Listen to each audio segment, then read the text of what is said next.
너에게 비추이시라 하셨느니라. 아멘. 여러분들은 혐오하는 것들이 있으면 뭐가 있습니까? 가장 보기 싫은 것.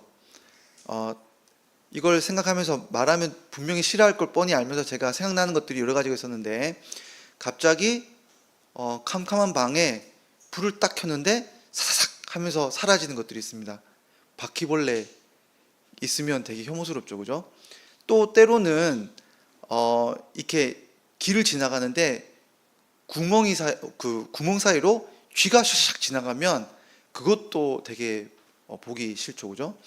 그리고 여름만 되면 제가 정말 싫어하는 게 있는데, 어두워지면 불을 켜면 분명히 안 보이는데 불을 끄면 엥 하고 소리가 지나가는 모기도 정말 싫어하는 것들 중에 하나입니다.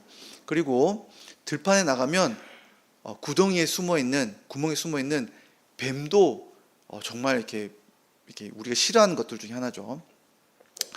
이런 것들 특징이 있는데, 무슨 특징이 있냐면 우리가 싫어하는 것들은 숨어 있다는 거예요. 어둠 속에 숨어 있는데, 오늘 그 바울은 뭘 말하냐면 이게 본성이라는 겁니다. 본성. 하나님이 어둠에 속해 있는 존재들은 어둠을 좋아하고, 빛에 속해 있는 자녀들은 빛으로 나오게 돼 있다는 거예요. 그래서 우리가 계속 신자는 어떻게 살아야 될 것인가 이렇게 물어보고 있는데, 오늘 빛과 어둠의 이미지를 가지고 바울은 너희가 빛의 자녀이기 때문에 빛의 자녀처럼 살아야 된다 이렇게 이야기를 합니다. 그래서 우리가 오늘 이 본문을 통해서 뭘 살펴보려고 하냐면 세 가지를 살펴보려고 하는 거예요. 왜 우리는 빛의 자녀처럼 살아야 하는가? 첫 번째 질문이고, 두 번째는 그러면 빛의 자녀처럼 산다는 건 어떤 삶을 말하는가? 세 번째는 우리는 어떻게 그러면 빛의 자녀처럼 살아갈 수 있는가? 이 세 가지를 좀 살펴보려고 합니다. 첫 번째는 우리는 왜 빛의 자녀처럼 살아가야 하는가라는 겁니다. 왜냐하면 오늘 본문은 이렇게 말하고 있어요. 너희가 빛을 비춤받은 빛의 자녀이기 때문이 아니라, 그리고 어둠에 비춰진 어떤 어둠의 존재가 있는 게 아니라, 사람이 하나님 보시기에는 아예 두 존재로 나뉘어요. 뭐냐면 빛이에요. 비춰진 사람이 아니라 빛의 자녀가 있고, 어둠의 본질인 어둠의 자녀, 이 둘밖에 없어요, 하나님 보시기에. 그래서 빛이 있고 어둠이 있는데, 그렇기 때문에 빛은 빛대로 살아가고 어둠은 어둠대로 살아간다고 하나님 말씀하신 거예요. 그래서 이 대답은 뭐냐면 빛과 어둠이 혼재될 수 없는 거예요. 빛이 있으면 어둠이 사라지고, 빛이 없으면 어둠이 나타나는 거예요. 그러니까 너희가 빛의 자녀라면 당연히 빛의 자녀처럼 살 수밖에 없다라는 겁니다. 그래서 신자는 왜 빛인가 하면 에베소서 2장 2절부터 4절에 이미 이야기했습니다. 제가 읽겠습니다. 그때 너희는 그 가운데서 행하여 이 세상 풍조를 따르고 공중의 권세 잡은 자를 따랐으니 곧 지금 불순종의 아들들 가운데서 역사하는 영이라. 전에는 우리도 다 그 가운데서 우리 육체의 욕심을 따라서 지내며 육체와 마음에 원하는 것을 하여 다른 이들과 같이 본질상 진노의 자녀였더니 긍휼이 풍성하신 하나님이 우리를 사랑하신 그 큰 사랑을 인하여 허물로 죽은 우리를 그리스도와 함께 살리셨고 라고 되어 있어요. 그러니까 하나님 보시기에 불순종의 아들들이 있는데 그 사람들은 어둠이에요, 그냥. 그런데 이 어둠이 빛이 될 수 있어요.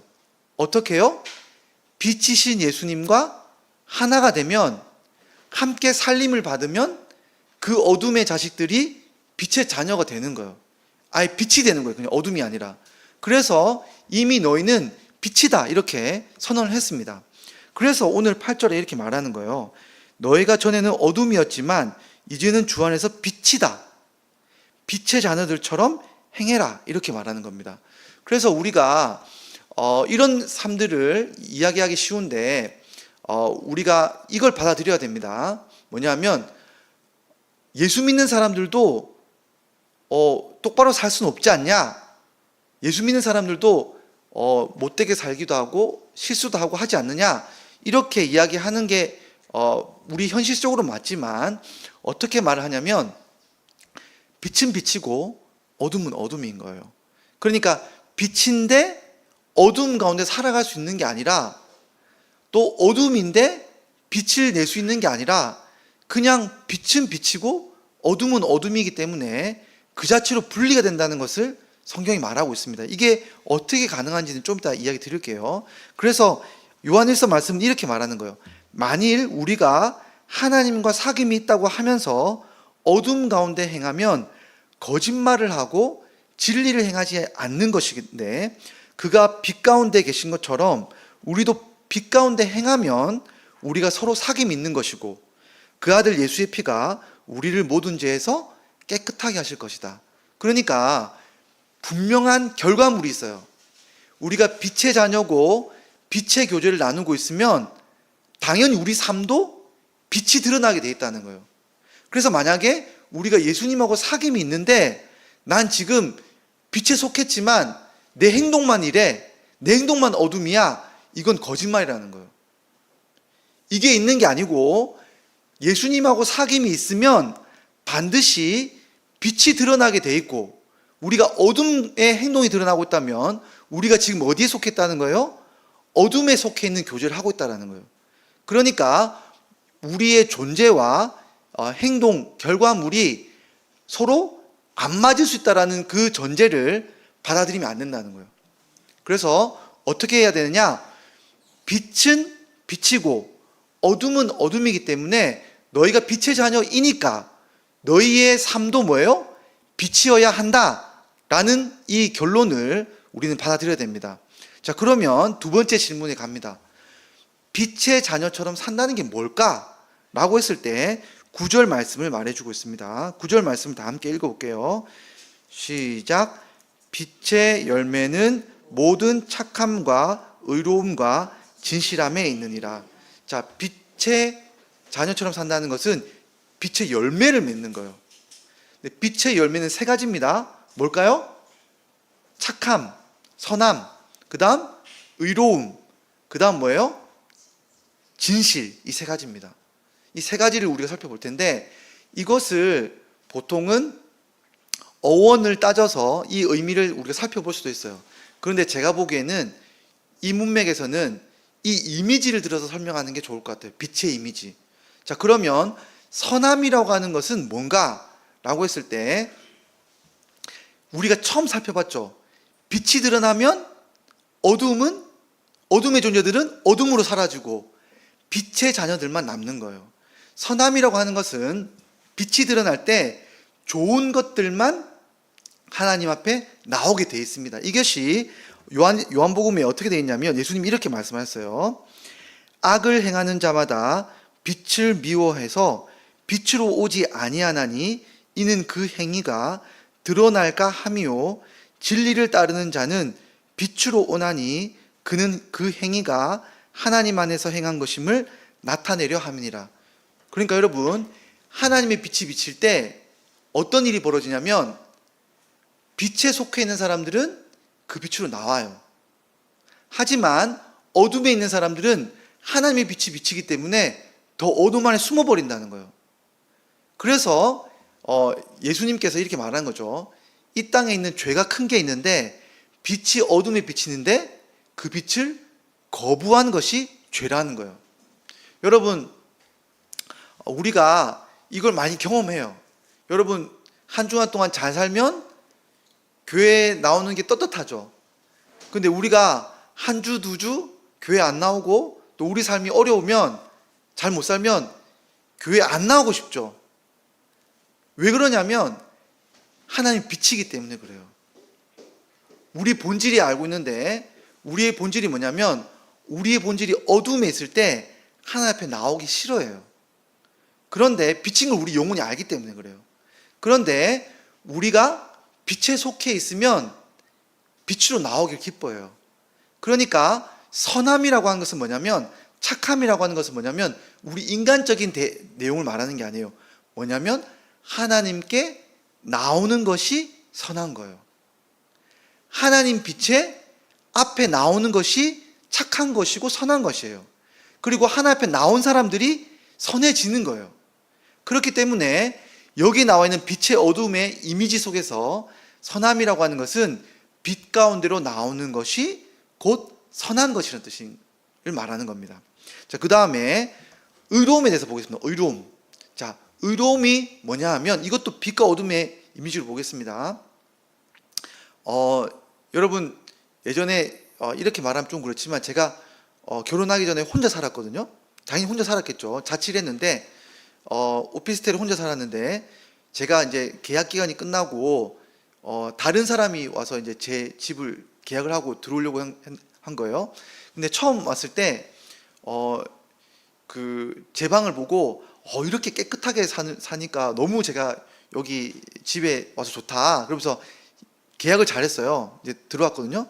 근데 그분이 이틀 3일 살고 나더니 막 화를 내는 거예요. 집 이렇게 더럽게 쓰고 있냐고. 왜냐하면 빛이 비치니까 뭐예요? 더러운 게 드러나는 거예요. 빛이 드러날 때 뭐가 드러납니까? 진짜 더러운 게 뭐고 진짜 깨끗한 게 뭔지 드러나는 게 빛이 드러나면 나타나는 거예요. 우리가 하나님의 빛이 드러나면 어떻게 되는 거예요? 무엇이 의롭고 무엇이 불의한지가 드러나게 돼 있어요. 우리가 어둠 속에 있을 때는 뭐가 진짜 좋은 것이고 나쁜 것인지 알기 힘들어요. 근데 하나님의 빛이 비치면 이게 선한 거구나, 이게 옳은 거구나, 이게 잘못된 거구나 하는 것을 알게 되는 거예요. 그래서 의로움이라고 하는 것이 뭐냐면 하나님의 빛이 비칠 때 바로 의로움이 드러나고 어둠에 있을 때는 어둠이 잘못된 것이 드러나는 거예요. 그래서 이것을 로마서 말씀에서는 이렇게 말하고 있습니다. 밤이 깊고 낮이 가까웠으니 그러므로 우리가 어둠의 일을 벗고 빛의 갑옷을 입자. 낮에와 같이 단정히 행하고 방탕하거나 술 취하지 말며 음란하거나 호색하지 말며 다투거나 시기하지 말고 오직 주 예수 그리스도로 옷 입고 정욕을 위하여 육신의 일을 도모하지 말라. 여러분, 밤에는 밤에 하는 일들이 있어요. 낮에는 낮에 하는 일들이 있습니다. 그러니까 오늘 보니까 뭐예요? 죄를 뭐라고 말하냐면 은밀한 가운데 행하는 부끄러운 일이라고 말하고 있는 거예요. 그러니까 그리스도의 빛이 비치고 하나님의 빛이 비치면 은밀하고 부끄러운 것들이 드러나게 돼 있어요. 부끄러움이 드러나게 돼 있는 겁니다. 그래서 이 빛이 뭐예요? 의로움을 나타내는 거예요. 그래서 우리는 어떻게 해야 되느냐? 바로 빛을 비춰야 돼요. 이게 신자의 몫이라는 겁니다. 이게 되게 재밌는 표현인데 우리 13절 말씀을 한번 읽어볼게요. 오늘 13절 말씀 다 같이 읽어보시죠. 13절 시작. 그러나 책망을 받는 모든 것은 빛으로 말미암아 드러나나니 드러나는 감마다 빛이니라. 여러분, 신자가 해야 될 일이 뭐냐면 빛을 비춰서 우리가 후레시가 되어서 어둠을 비추는 거예요. 신자가 해야 될 일이 뭐냐면 은밀한 것, 거짓된 것, 잘못된 것들을, 밤의 일들을 비추는 거예요. 그러면 어떻게 하냐면 책망하고 드러내서 그 사람들을 부끄럽게 만드는 게 목적이 아니고, 신기하게도 신자가 빛을 비추면 그 어둠도 빛으로 바뀐다는 거예요. 무슨 일을 하냐면 하나님이 우리를 빛으로 바꾸신 것처럼 신자가 빛을 비춰서 뭐예요? 그 어둠의 사람들을 빛으로 바꾸는 일이 누구에게 주어져 있느냐? 신자에게 주어져 있다는 거예요. 그러니까 신자가 뭐예요? 빛 가운데로 살아가야 한다는 거예요. 그래서 이 빛 가운데 살아간다는 게 뭡니까? 의로움을 드러내는 거예요. 불의와 의가 무엇인지를 드러내는 거예요. 이게 부끄러운 거야. 이게 정말 아름다운 거야. 이것이 드러나서 하나님 앞에 이 의로움을 가운데 우리의 삶을 돌아볼 수 있게끔 하는 것이 신자의 몫이고 이 빛의 역할이라는 겁니다. 마지막으로 진실이 있어요. 진실. 진실이란 건 뭐냐면 거짓말의 반대말이죠. 당연히 거짓은 진실이 드러나지 않게끔 보자기로 싸는 게 거짓이에요. 그러니까 어떻게 하면 거짓은 진실의 빛이 나오지 않게끔 꽁꽁 싸매는 것이 이 거짓이 하는 역할이에요. 그래서 사람들이 진실을 보지 못하게 만들어서 뭘 하게 합니까? 어둠의 열매를 맺게 하는 거예요. 여기 어둠의 열매라고 뭐가 나있냐면 열매가 없는 게 어둠의 열매예요. 오늘 본문의 말씀에 따르면 빛의 열매가 하나도 없는 것이 어둠의 열매예요. 여러분 참 신기한 게 도박장에서 돈을 버는 사람은 아무도 없어요. 그 돈이 어디 가는지 모르겠지만 도박장에서 돈 따는 사람은 있는데 실제로 수중에 돈이 있는 사람은 없어요. 왜 그럴까요? 거짓이 있는 곳에는 열매가 없어요. 그래서 여러분 예수님께서는 뭐라고 말하냐면 진리가 드러나면 이게 자유하게 되는데 진리가 없는 곳에는 종이 된다고 되어 있어요. 이 말씀을 이렇게 말합니다. 진리를 알지니 진리가 너희를 자유롭게 하리라.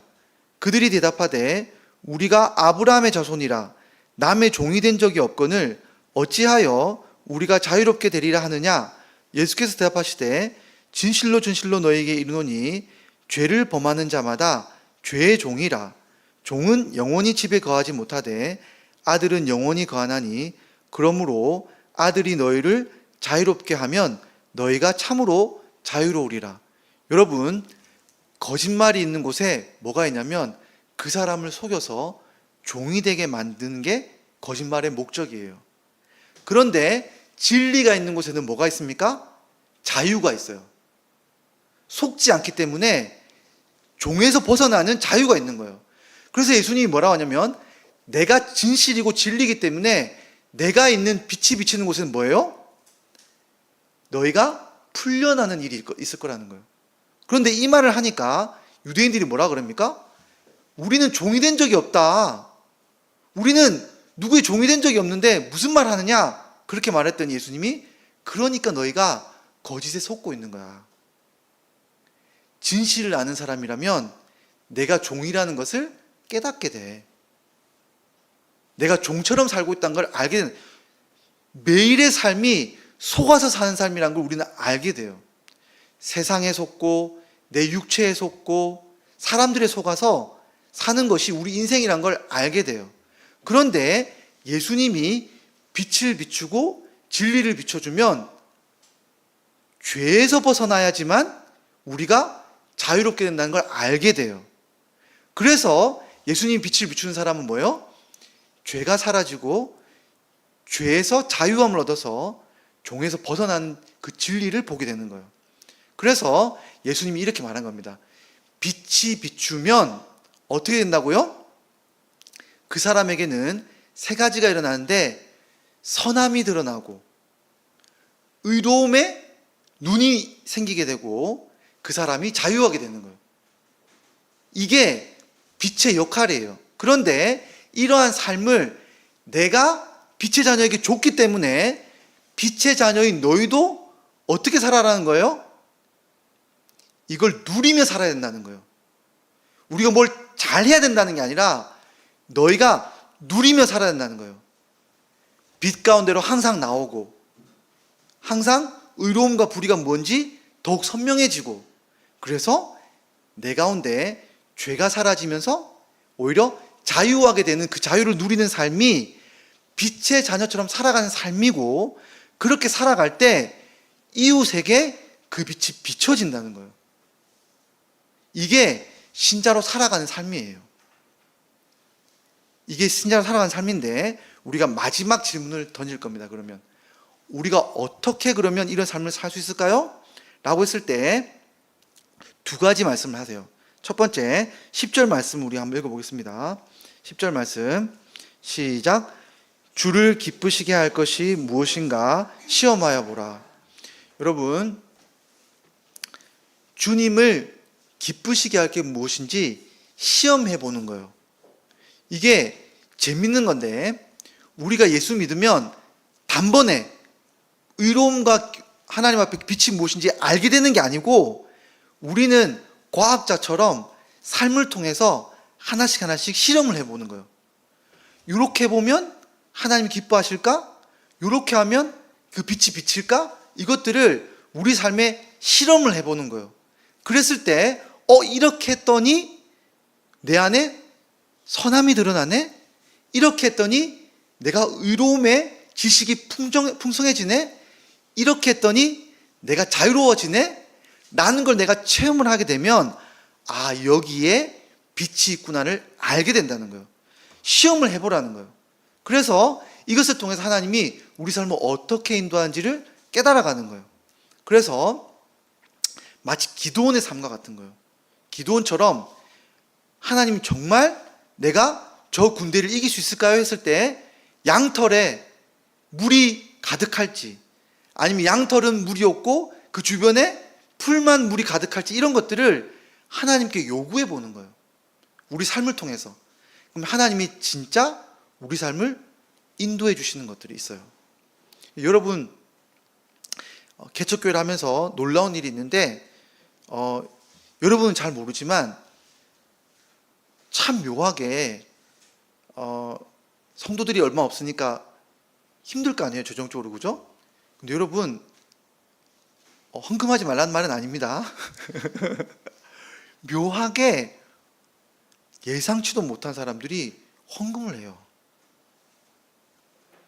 정말 신기해요. 매달마다.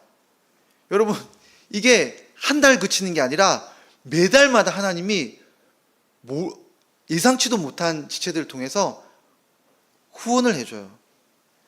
하나님이 돌보시는 거예요. 하나님이 돌보시면서 인도해 주시는 거예요. 그리고 우리가 하나님 앞에서 볼 때, 하나님, 제가 우리 성도님들이 이렇게 더 자랐으면 좋겠다고 생각할 때, 여러분은 모르시겠지만 저는 하나님께 몰래 기도하는 게 있어요. 하나님, 이렇게 해주시면 성도님들이 더 성장할까요? 이런 부분들에 제가 부탁드리는 게 있어요. 그러면 하나님이 알려주시는 부분들이 있어요. 여러분, 우리 삶도 마찬가지예요. 우리 삶도 어떻게 갈지 몰라요. 그렇지만 하나님이 어떻게 하면 더 기뻐하실지를 우리가 실험해 보면서 가면 하나님의 일하심들을 우리가 확인해 볼 수 있어요. 두 번째로는 이렇게 말씀하시는 겁니다. 14절 말씀 우리 함께 읽어보겠습니다. 다 함께 읽겠습니다. 그러므로 이르시기를 잠자는 자여 깨어서 죽은 자들 가운데서 일어나라. 그리스도께서 너에게 비추이시라 하셨느니라. 이 말씀이 얼마나 큰 위로가 되는지 모릅니다. 여러분, 어떻게 하면 우리가 빛을 비출 수 있을까요? 여기 우리가 빛을 비추는 것은 우리가 태양이기 때문에 그런 게 아니에요. 우리는 달입니다. 달. 어둠에 숨어 있을 때 우리 어둠이에요. 우리는 죽은 사람들이에요. 그런데 태양이신 예수님이 빛을 비춰서 우리가 빛을 받아가지고 이 지구에 우리 빛을 비추는 거예요. 달처럼. 우리가 그런 존재예요. 우리가 원래 빛이기 때문에 예수님이 너 잘 살았구나, 내가 빛을 비춰줄게, 이게 아니라 오늘 뭐라고 말합니까? 잠자는 자요, 죽은 자들이요. 이게 우리예요. 원래 우리가 애초부터 뭐예요? 우리가 처음부터 어둠이었을 때 우리를 부르신 것처럼 신자도 마찬가지예요. 항상 우리는 어둠에 있을 수 있고 잠잘 수 있지만 항상 뭐예요? 예수님의 빛을 받는 거예요. 비추면 그때 비로소 우리가 뭐예요? 빛을 발산할 수가 있는 거예요. 그래서 여러분, 오늘 이 말씀을 보다 보면 마치 나사로 같은 생각이 드는 거예요. 여러분, 나사로가 무덤 안에 들어가서 어둠 안에서 빛이 하나도 비치지 않는 그곳에서 칭칭 자기 몸을 붕대로 감고 가만히 있는 거예요. 냄새나고 죽었고 생명은 하나도 없고. 그런데 여러분, 무슨 일이 나냐면 밖에서 음성이 들리는 거예요. 예수님이 나사로야 나와라 이렇게 말하니까 나사로가 어둠에서 빛으로 나온 거예요. 그러니까 이 나사로가 살아난 것을 보고 주변에 있는 마을 사람들이 살아난 나사로 때문에 뭐예요? 예수님을 믿는 거예요. 나사로가 어둠에서 빛이 되었고 그 빛이 된 것으로 말미암아 빛의 역할을 하는 거예요. 그러니까 뭐예요?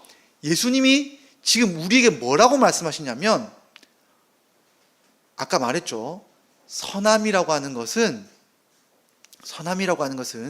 선하기 때문에 선한 게 아니고, 어둠에 있을지라도 빛 가운데로 나오는 사람이 선한 사람이에요. 빛 가운데 나와서 주의 음성을 듣는 사람이 빛의 자녀예요. 거부하지 않는 게, 빛을 거부하지 않는 게 빛의 자녀의 특징이에요. 여러분, 우리가 탕자의 비유를 들다 보면 제일 나쁜 게 있어요. 여러분, 탕자가 제일 나쁜 게 뭐냐면 탕진하고 아버지께 다시 돌아오는 거예요. 양심이 있는 인간이라면 돌아오면 안 돼요. 아버지 재산 다 날렸으면 양심이 있는 인간이라면 돌아오면 안 되는 거예요. 근데 여러분, 빛의 자녀는 뻔뻔한 사람들이에요. 나오는 거예요. 다 탕진하고 어둠에서 빛으로 나오면 아버지가 뭐예요? 말씀을 비추고 그 말씀이 비치면 다시 빛의 자녀로 살게 되는 거예요. 그게 오늘 말씀하신 뭐예요? 빛의 자녀답게 살아가라는 말씀인 거예요. 그러니까 여러분, 우리가 살아가는 비결들은 실제로 하나님과 예수님 안에 이 열매가 있는 걸 우리가 확인해야 돼요. 예수 믿는 건 아무런 증거가 없는 게 아닙니다. 실제 우리 삶에 선함이 있어요. 의로움이 있습니다. 실제로 자유함, 진리가 있어요. 이게 예수 믿는 삶의 빛의 증거예요. 여러분, 이게 실제로 초대교회에 일어났던 일들인 거예요. 여러분, 초대교회가 어떻게 해서 예수님을 증거했냐면, 여러분, 나가서 전도하고 이런 것도 중요하지만 가장 충격적이었던 것들은 뭡니까? 밖에 전도하지 않았는데 이 사람들이 모여서 함께 기도하고 말씀 가운데 뭘 했습니까? 서로를 나누고 돌보고 사랑했어요. 빛이 이 안에서 비춰지니까 밖에 있던 어둠의 사람들이 빛으로 나온 거예요. 빛이 비치니까 빛으로 나온 거예요. 여러분, 그러니까 빛의 자녀답게 사는 거는 어떤 행위도 있지만 우리가 빛을 누리는 거예요. 먼저 빛을 누려야 빛을 발산할 수 있는 거예요. 이것은 먼저 주님께로 나오라는 초청이에요. 그러니까 여러분, 오늘 이 말씀을 잘 기억하셔야 됩니다. 가장 중요한 것은 나와서 말씀을 듣는 거예요. 그리스도의 음성의 빛이 비치면 우리의 영혼이 살아나고 우리 영혼 안에 어둠이 물러가기 시작해요. 그때 여러분이 진짜 빛처럼 살고 싶어서 씨름하는 게 아니라 열매로 그냥 빛이 비치는 거예요. 그럴 때 여러분은 빛의 자녀처럼 살아가고 여러분은 빛을 누리는 삶을 살게 되는 겁니다. 그래서 오늘 말씀이 이렇게 말하는 겁니다. 그리스도께서 너희에게 비추일 것이다. 이 얼마나 크고 좋은 약속입니까? 여러분, 한 주간 살아가면서 여러분, 지난 시간까지 우리 뭐 배웠습니까? 예수대학 때 성경을 어떻게 해석할까 배웠잖아요. 매주마다 말씀 앞에 나가서 여러분의 영혼을 비춰보시기 바랍니다. 비춰보셔야 돼요. 주님의 음성이 비칠 때 실제 우리 안에 선함과 의로움과 진실함이 드러나는 저와 여러분 되기를 간절히 소망합니다. 함께 기도하며 나도록 하겠습니다.